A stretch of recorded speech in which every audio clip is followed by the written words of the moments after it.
दोस्तों, स्वागत है आप सभी का आर के ऑनलाइन कोचिंग क्लासेस में। आज की इस वीडियो में पढ़ने वाले हैं कुछ न्यूमेरिकल और उसके बाद ठोसों में निबिड़ संकुलन।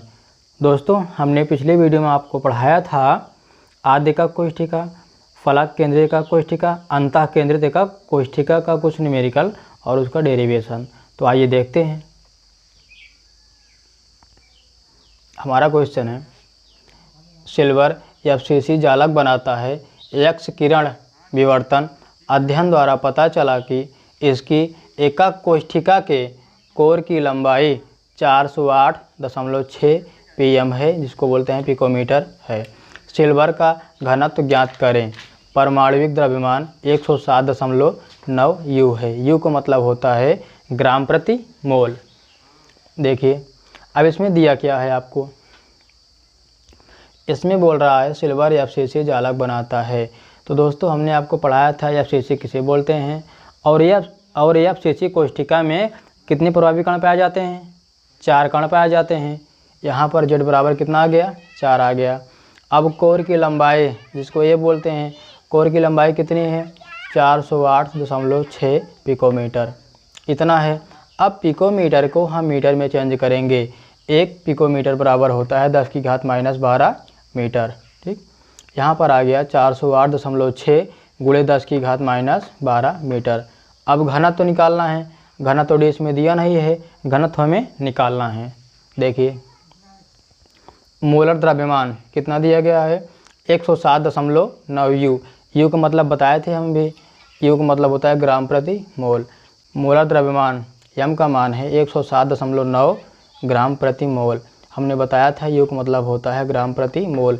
ये जो ग्राम है, जो मोलर द्रव्यमान का मान जो ग्राम में आ रहा है, ये हमारा CGS मात्रक में है। हम इसको SI मात्रक में चेंज करेंगे। SI मात्रक में चेंज करने के लिए इसमें 1000 से भाग करते हैं। देखिए हमने इसमें 1000 से भाग किया, हमारा मान निकल कर आया 107.9 गुणे 10⁻³ किलोग्राम प्रति मोल।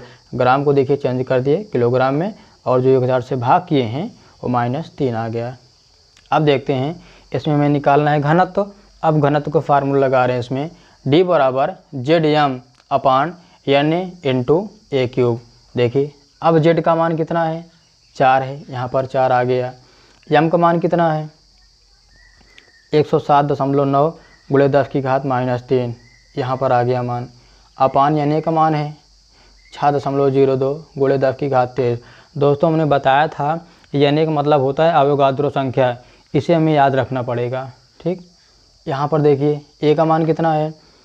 408.6 गुणे 10⁻12। यहाँ पर आपका मान आ गया, क्यूब था इसलिए यहाँ पर क्यूब आ गया। दोस्तों, अब यहाँ पर पूरा मान रखने के बाद ये क्वेश्चन हमारा आसानी से सॉल्व हो सकता है। सॉल्व होने पर हमारा आंसर आ रहा है D बराबर 10.5 गुणे 10³ किलोग्राम प्रति मोल क्यूब। यही हमारा आंसर है। दोस्तों, फिर देखते हैं अगला टॉपिक। हमारा अगला टॉपिक है ठोसों में निबिड़ संकुलन। ठोसों में निबिड़ संकुलन किसे बोलते हैं? ठोसों में अवयवी कण इस प्रकार व्यवस्थित होते हैं कि उनके मध्य रिक्त स्थान न्यूनतम हो, उसे निबिड़ संकुलित संरचना कहा जाता है। दोस्तों, इसका मतलब ये होता है, दोस्तों अगर हम क्षैतिज दिशा में आपस में गोले को रखते हैं तो उस गोलों के मध्य में रिक्त स्थान नहीं होना चाहिए, उसे ही निबिड़ संकुलित संरचना बोलते हैं। देखिए पहली हेडिंग है एक बी में निबिड़ संकुलन। देखिए ये आपका फिगर है x अक्ष, इसमें सभी के केंद्र को मिलाया गया है। अब देखिए पहला पॉइंट है, एक बीमा में निबिड़ संकुलन में गोलों को एक पंक्ति में एक दूसरे को स्पर्श करते हुए रखा जाता है। देखिए फिगर में इसमें कितने गोले हैं? 4 गोले हैं। वही भी क्षैतिज में है, क्षैतिज में 4 गोले हैं और आपस में एक दूसरे से स्पर्श में हैं। देखिए एक दूसरे को स्पर्श करते हुए रखा जाता है। देखिए यहाँ भी स्पर्श है, यहाँ भी, बीच में रिक्त स्थान नहीं है। ये आपका पहला पॉइंट है। ठीक, देखिए अगला पॉइंट, इस प्रकार की निबिड़ संकुलित संरचना में प्रत्येक गोला 2 निकटवर्ती गोलों को स्पर्श करते हैं। देखिए आप किसी भी गोलों के लीजिए, वो आपस में किसी भी दो गोले को आपस में टच कर रहे हैं बस। देखिए अगर यहाँ पर अगर एक गोले को लीजिए, यहाँ टच कर रहे हैं एक गोला यहाँ टच कर रहे हैं। अगर इसको भी लीजिए, यहाँ टच कर रहे हैं एक गोला यहाँ टच कर रहे हैं। देखिए दोस्तों, रही बात लास्ट वाले गोले की बात, इसके इधर भी गोला हो सकता है, इसके इधर भी गोला हो सकता है, ठीक है ना। इसीलिए एक गोला केवल दो ही गोले को टच कर सकता है। आपका तीसरा पॉइंट है, एक विमीय निबिड़ संकुलन में गोलों की उप सहसंयोजन संख्या 2 होती है। उप सहसंयोजन संख्या 2 होती है क्योंकि एक विमीय निबिड़ संकुलन में एक गोला केवल 2 ही गोले को टच कर सकता है, इसीलिए उसकी उप सहसंयोजन संख्या 2 होती है। आपका अगला पॉइंट है, एक गोला जितने निकटवर्ती गोलों को स्पर्श करता है वह उसकी उप सहसंयोजन कहलाती है। यह है हमारा एक विमीय निबिड़ संकुलन।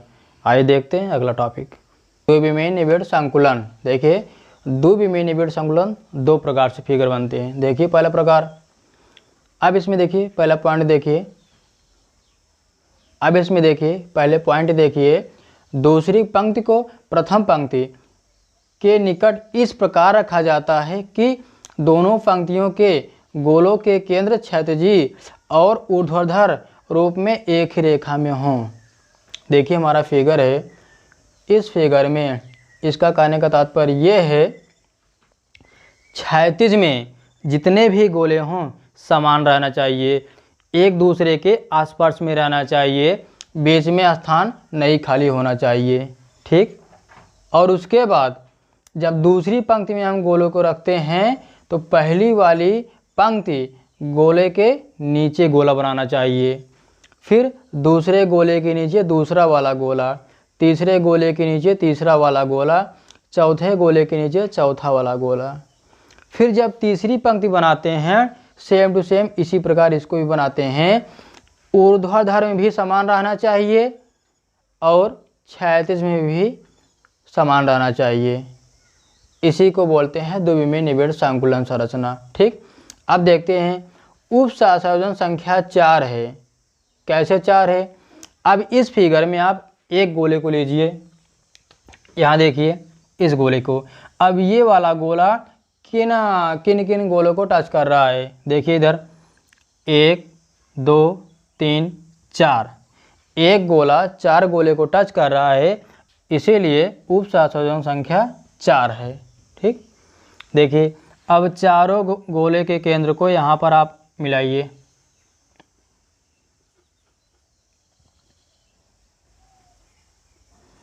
अब चारों गोले के केंद्र को यहाँ पर मिलाते हैं, यहाँ से यहाँ, यहाँ से यहाँ, यहाँ से यहाँ, यहाँ से यहाँ। देखिए अब कौन सा फिगर बन गया? ये हमारा फिगर एक वर्ग का निर्माण कर रहा है, इसीलिए इसको वर्गीय निबिड़ संकुलन बोलते हैं। दोस्तों समझ में आया? इसका कहने का मतलब ये है द्विविमीय निबिड़ संकुलन में आप क्षैतिज और ऊर्ध्वाधर में गोले को आपस में रखना चाहिए और सभी गोले आपस में स्पर्श रहे। क्षैतिज वाले गोले में बीच में जगह नहीं होना चाहिए, एक दूसरे के स्पर्श में रहें।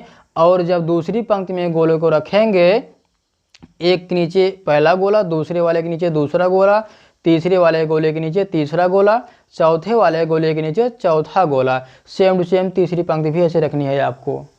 उसके बाद आप इस गोले को लीजिए, ये गोला किन किन गोले को टच कर रहा है आपस में? देखिए 1 2 3 4, 4 गोले को टच कर रहा था, इसलिए हमने चारों के केंद्र को आपस में मिला दिया, ये हमारा एक वर्ग बन गया, इसीलिए इसको वर्गीय निबिड़ संकुलन बोलते हैं। यही आपका पॉइंट है, ठीक। देखते हैं, इसको ए नाम दिया गया क्योंकि ये क्षैतिज में एक समान है, ए नाम दिया गया। ये भी क्षैतिज में एक समान है, इसीलिए ए नाम दिया गया। ये भी क्षैतिज में एक समान है, इसीलिए इनका ए नाम दिया गया। और ऊर्ध्वाधर में भी सभी गोले समान हैं, इसीलिए सबका नाम ए दिया गया। इसका पैटर्न बना ट्रिपल ए, ए। यही हमारा है। दोस्तों देखते हैं अगला फिगर। हमारा फिगर ये है, देखिए ये पहली पंक्ति है, दूसरी पंक्ति, तीसरी पंक्ति, चौथी पंक्ति। इसमें इस प्रकार से रखना है, पहली पंक्ति के क्षैतिज को सेम रखना है और इसमें भी आपस में गोले को स्पर्श कराते हुए रखा गया है और उनके मध्य में रिक्त स्थान नहीं होना चाहिए। क्लियर। उसके बाद दूसरी पंक्ति को इस प्रकार रखेंगे कि जैसे यहाँ पर दो गोला आपस में हैं, ठीक। अब जब दूसरी पंक्ति में गोलों को रखेंगे तो गोले को यहाँ पर रखेंगे, इसके बीच में रखेंगे, ठीक। मतलब इसको बोलते हैं, इस स्थान को बोलते हैं जो इस प्रकार का बन रहा है, इसको बोलते हैं अवनमन बोलते हैं। तो यहाँ देखिए इस स्थान को अवनमन दिखाया गया है और पहली वाली पंक्ति के दूसरी वाली पंक्ति अवनमन में रखा गया है। मतलब ये पहली पंक्ति है, पहली वाली पंक्ति के अवनमन में दूसरी पंक्ति को रखा गया है। उसी प्रकार से तीसरी वाली पंक्ति दूसरी वाली पंक्ति के अवनमन में रखा गया है। आप लोग देख रहे हैं ना। उसी प्रकार से चौथी वाली पंक्ति तीसरे वाले पंक्ति के अवनमन में रखा गया है। जो इस प्रकार का फिगर बन रहा है इसी को अवनमन बोलते हैं। और इसकी उपसंयोजन संख्या 6 है। क्यों 6 है? क्योंकि इसमें एक गोला आपस में 6 गोले को टच कर रहा है। देखिए 1 2 3 4 5 6 आपस में 6 गोले को टच कर रहा है। अब हम इन गोले को केंद्र को आपस में मिलाते हैं। यहाँ एक केंद्र बना, यहाँ एक केंद्र बना, यहाँ एक केंद्र बना, यहाँ भी, यहाँ पर एक और एक यहाँ पर। देखिए सभी के केंद्र को आपस में मिलाते हैं।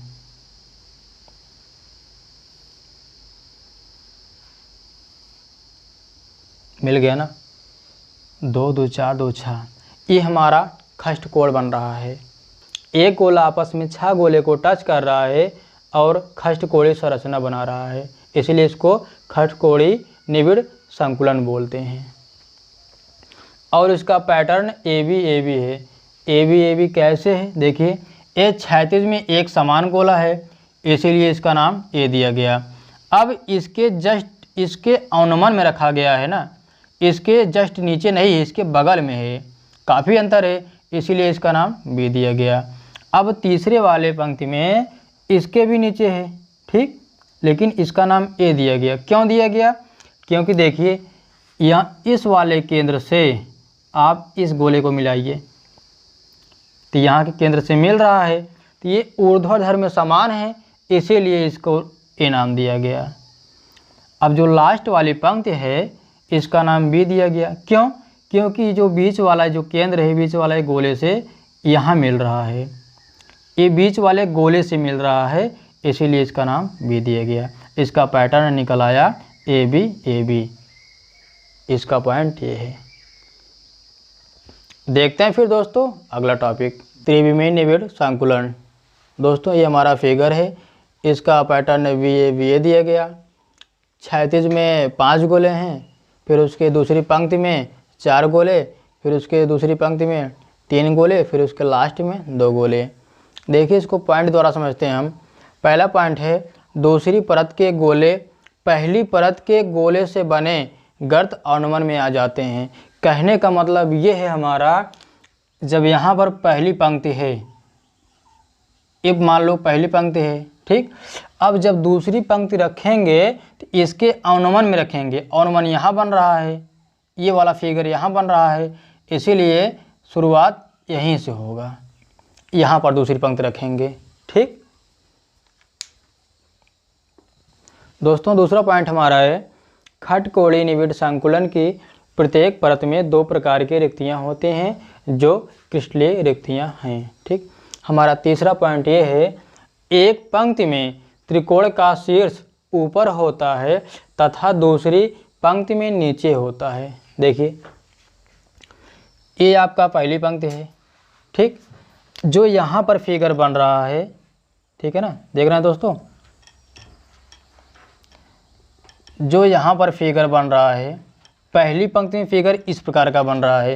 एक पंक्ति में त्रिकोण का शीर्ष ऊपर होता है। देखिए त्रिकोण का शीर्ष ऊपर है तथा दूसरी पंक्ति में नीचे होता है ऐसे।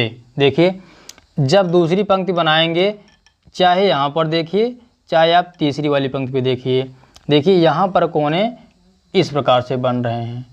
ठीक, वही आपका पॉइंट है।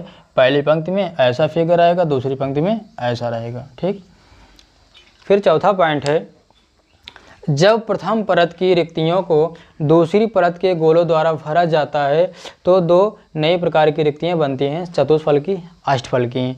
आप देखते हैं, इसका अलग से फिगर दिखाते हैं कौन किस प्रकार का है। देखते हैं फिर दोस्तों, त्रिविमीय निबिड़ संकुलन में चतुष्फलकी और अष्टफलकी ढूंढते हैं, इसमें कहाँ पर बन रहा है। देखिए फिगर में, पहले इसमें देखिए चतुष्फलकी, यह 4 गोले से मिलकर बनने वाली रिक्तियां हैं। अब यहाँ पर 4 गोले कौन से हैं जहाँ चतुष्फलकी बना रहा है। देखिए यहाँ पर देखिए 1 गोला, 2 गोला, 3 गोला, मतलब 2 गोला ऊपर में रहेगा, 1 गोला जस्ट नीचे रहेगा। देखिए 2 गोले ऊपर हैं, ठीक, 1 गोला नीचे हैं, बीच में 1 गोला है, इसमें बीच में 1 गोला बना दीजिए। देखिए यह 4 गोले से मिलकर बनने वाले रिक्तियां हैं। 1 2 3 4 गोला मिल गया, इसलिए चतुष्फलकी फिगर में बना रहा है। अब उसके बाद देखते हैं अष्टफलकी कहाँ पर बन रहा है। अष्टफलकी का मतलब यह 6 गोलों से मिलकर बनने वाली रिक्तियां हैं। इस फिगर में कहीं पर भी आप देख लीजिए 2 गोले आपस में ऐसे मिलेंगे, फिर उसके बाद जस्ट नीचे। अब इसी फिगर में बनाना है आपको, 1 गोला आपका यहाँ मिलेगा, 1 गोला आपका यहाँ मिलेगा, लास्ट वाला गोला आपका यहाँ मिलेगा। 3 प्रकार के, मतलब 2 गोला ऊपर, 1 नीचे, 3, ये 4 5 6 गोले मिल गए। अब 6 गोले आपस में केवल बीच में ही मिल सकते हैं। ठीक, यही हमारा टॉपिक है। तो दोस्तों समझ में आया। तो चतुष्फलकी मतलब 4 गोले से बने हैं, 1 2 3 4। अष्टफलकी 6 गोले से मिलकर बने हैं, 1 2 3 4 5 6। यही हमारा टॉपिक है। दोस्तों अगर ये वीडियो आप लोगों को अच्छी लगे तो वीडियो को लाइक और चैनल को सब्सक्राइब करना ना भूलें। तो फिर मिलते हैं आपसे अगले वीडियो में, तब तक बेस्ट ऑफ लक।